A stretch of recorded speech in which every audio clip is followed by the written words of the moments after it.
அ வணக்கம். என்னோட பேரு தமிழ்செல்விங்க. நான் அக்டோபர் மாதம் 1ஆம் தேதியில நடந்த தன்னை அறியும் கலை பயிற்சியில வந்து பயின்றுருக்கேன். கால சூழ்நிலையால நான் என்னோட ஒரே மகள வந்து 12வது படிக்கும்போது பிரிஞ்சு இருக்கிற நெலைம வந்தது. நான் வந்து இந்த கிளாஸ் சேரும்போதே நான் பொண்ணோட வந்துரணும். ஆக்சுவலா வந்து நான் பொண்ணு கூட வரணுன்றதுனால தான் அவள வந்து நாங்க சென்னையில இருந்து சத்தியமங்கலத்தில மான்ஃபோ நானும் சேர்ந்து வரதா தான் இருந்தது.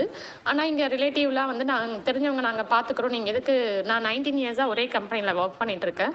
அந்த எக்ஸ்பீரியன்ஸ் எதுக்கு பிரேக் பண்ண போறீங்க? 20 இயர்ஸா இருக்கட்டும் அப்படின்னு சொல்லியிருந்தாங்க. சரி நான் அவள விட்டுட்டு போயிருந்தேன். அவள பிரிஞ்சிருந்தாலும் +2 படிக்கிற குழந்தைய நம்ம விட்டுட்டு இருக்கோமே, மத்தவங்கள நம்பி அந்த குழந்தை எவ்வளோ கஷ்டப்படும்னு எப்பவுமே என் மனசு அவ மேலேயே தான் இருக்கும். இங்க வந்துடணும் வந்துடணும் நான் ஏங்குவேன். நெறைய ட்ரை பண்ணுவேன். நெறைய ப்ரே பண்ணுவேன். அதெல்லாம் நடக்கவே இல்ல. கொஞ்சம் சோகமாலாம் கூட இருப்பேன். ஆனா, அப்பதான் நான் தன்னை அறியும் கலையில ஜாயின் பண்ணேன் நானு. உண்மைய சொல்லணும்னா, நம்ம எப்படி குழந்தையோட போய் சேருவோன்ற எதிர்பார்ப்புல தான் நான் அங்க வந்து சேர்ந்தேன். அதுக்கப்புறம் அந்த கிளாஸ் அட்டெண்ட் பண்ணும்போது தான், நம்ம வந்து கற்பனையில வாழக்கூடாது, நிஜத்துல வாழணும், எத பத்தியும் கவலைப்படக்கூடாது, அப்படிலாம் வந்து இது கிருஷ்ணாத்மா ஐயா வந்து டீச் பண்ணாங்க. அதுக்கப்புறம் பிரபஞ்ச சுவாசம் எடுக்கணும் அப்படின்னு சொன்னாங்க. நான் அந்த கிளாஸ் அட்டெண்ட் பண்ணதுக்கப்புறம் எது நடந்தாலும் கவலைப்படுறதே கிடையாது. நம்ம சுவாசத்த ஒரு 3 விஷயம் அவர் எனக்கு சிம்பிளா சொல்லிக் குடுத்தாரு. சுவாசத்துல கவனம் வைக்கணும். பிரசன்ட்ல என்ன நடக்குதோ, அந்த வேலையில கர்மால நம்மள இருந்துடணும். அ அதுக்கப்புறம் எல்லாமே இறைவர் பார்த்துப்பார்ன்னு இருக்கணும். அந்த மாரி சொல்லிட்டாரு. எனக்கு அது ரொம்பவே பிடிச்சிருந்தது. நான் அதுக்கப்புறம் வந்து பிரபஞ்ச சுவாசம் நான் எந்த எண்ணங்கள் அலைப்பாஞ்சாலும், கவலைகள் வந்தாலும், கடவுள் இருக்காரு வச்சு பிரபஞ்ச சுவாசத்த பண்ணுவேன். செய்ற வேலையில திரும்ப, திரும்ப, திரும்ப கவனம் எடுத்துட்டு வந்து வைப்பேன். என்ன வேலை இருந்தாலும் அத கவனிக்கணும்னு. அந்த மாரி பிரசன்ட்ல இருக்கும்போது, பிரிஞ்சு இருந்தாலுமே அவங்கவங்க பிரசன்ட்ல அவங்கவங்க ஒர்க் பண்றதால, அ உடல் மட்டும் தான் தனித்தனியா இருக்கு. ஆனா உள்ள வந்து கனெக்டடா தான் இருக்கு. எல்லாரும் ஹேப்பியா, ஆனந்தமா இருக்கிறோம். அதுதான் அந்த பிரசன்ட்ல வாழறது, அந்த பிரபஞ்ச சுவாசம் எடுக்கிறது, அது எல்லாமே நம்ம எதையாவது பத்தி யோசிக்காம, கவலைப்படாம, அப்படி பட்டா நமக்கு நடக்கிறதே நடக்க மாட்டேங்குது. அதான் அடிக்கடி கிருஷ்ணாத்மா ஐயா வந்து எக்ஸ்பிளைன் பண்ணிட்டு இருப்பாரு. நீங்க பண்ற வேலையில மட்டும் கவனம் வைங்க. சுவாசத்துல கவனம் வைங்க. உங்களுக்கு நடக்கிறது தன்னால நடக்கும். நம்மளா எதையாவது யோசிக்கும்போது, அது நடக்கிறது கூட நம்ம தடையாகுறோன்றத வந்து அவர் எனக்கு புரிய வச்சாரு. ஸோ நான் வந்து அவள மே மாசம் இங்க கொண்டு வந்து விட்டேன். மே 23. நான் வந்து இவளோட வரணும் டெய்லி பிரார்த்தனை, காலைல 3 மணிக்கு எழுந்து தவம் பண்றது, அந்த மாரிலாம் இருந்தேன். ஆனா அக்டோபர் 1ஆம் தேதி ஐயா கிளாஸ் அட்டெண்ட் பண்ணதுக்கப்புறம், நான் ரொம்ப ஆனந்தமா நடக்கிறது நடக்கட்டும். நான் இத பத்தி யோசிக்கிறதே இல்ல.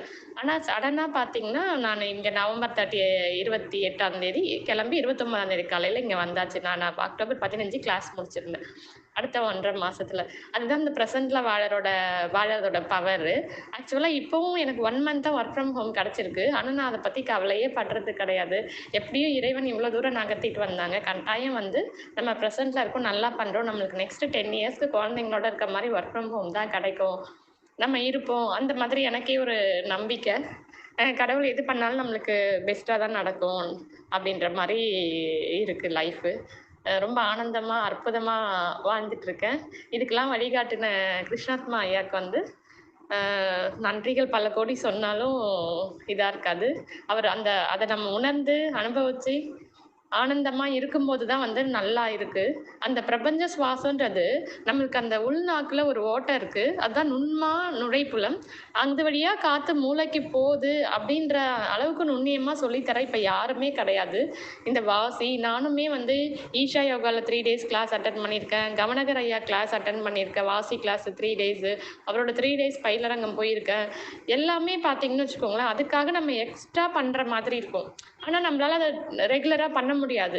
ஆனா இது அப்படி கிடையாது. நம்மளோட வாழ்வியல். நம்ம ஜஸ்ட் பிரசன்ட்ல இருந்தா போதும். இத பண்ணுங்க, அத பண்ணுங்க, 1 ஹவர் உட்காருங்க. எந்த ப்ரொசீஜருமே கிடையாது.